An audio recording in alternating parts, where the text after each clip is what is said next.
অনুরাগের ছোঁয়া ধারাবাহিকের আগামী পর্বে আমরা দেখতে পাবো লাবণ্যের মুখে রূপার অসুখের কথা জানতে পেরে সূর্য দীপার কাছে ফিরে এলো। হ্যাঁ বন্ধুরা, আমরা এমনটাই দেখতে পাবো অনুরাগের ছোঁয়া ধারাবাহিকের আগামী পর্বগুলোতে। লাবণ্য দীপা সূর্যকে এক করতে সূর্যকে দীপার কাছে ফিরিয়ে নিয়ে যেতে তবলাকে নিয়ে সূর্যের খোঁজ করে সূর্যের কাছে পৌঁছয়। সূর্যের জন্য অপেক্ষা করে বসে থাকে লাবণ্য। অপরদিকে দীপার সাথে অর্জুনের বিয়ে দেওয়ার জন্য বাড়ির সবাই বিয়ের আয়োজন শুরু করে দেয়, কিন্তু দীপা বিয়েটা কোনোভাবেই করতে চায় না, কারণ দীপার জীবনে একটাই ভালোবাসা, ডাক্তারবাবু।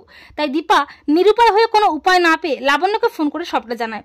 তখন লাবণ্য দীপাকে কথা দেয় যে সে যেভাবেই হোক সূর্যকে তার কাছে ফিরিয়ে নিয়ে যাবেই, আর সূর্য একবার সোনার উপর সামনে দাঁড়ালে রূপা দীপার সমস্ত অভিমান গলে জল হয়ে যাবে। দীপা ও লাবণ্যের উপর ভরসা রাখে। অপরদিকে লাবণ্য যখন জানতে পারে যে সূর্য বিয়ে করেছে, তখন লাবণ্য অনেকটা ভেঙে পড়ে, কিন্তু তবু হাল ছাড়ে না লাবণ্য। লাবণ্য তবলা সূর্যের মুখোমুখি হয়ে রূপার অসুখের কথা জানায় সূর্যকে, আর রূপার অসুখের কথা শুনে স্থির থাকতে পারে না সূর্য। সূর্য বলে আমি এক্ষুনি বাড়ি ফিরবো। অপরদিকে দীপা লাবণ্যের অপেক্ষায় বসে থাকে, কিন্তু লাবণ্য আসেই না, আর বাড়ির সবাই চাপে বাধ্য হয়ে দীপা অর্জুনের সাথে বিয়ের মণ্ডপে যায়। কিন্তু দীপার বারবার মনে হতে থাকে সূর্যের কথা। দীপা বলে ডাক্তারবাবু আপনি কি আসবেন না? আর ঠিক তখনই হাজির হয় সূর্য। সূর্য বলে দীপা।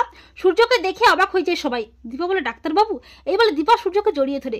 দীপা বলে যে ডাক্তারবাবু আপনি কেন চলে গিয়েছিলেন? আপনি আর আমাকে ছেড়ে যাবেন না তো?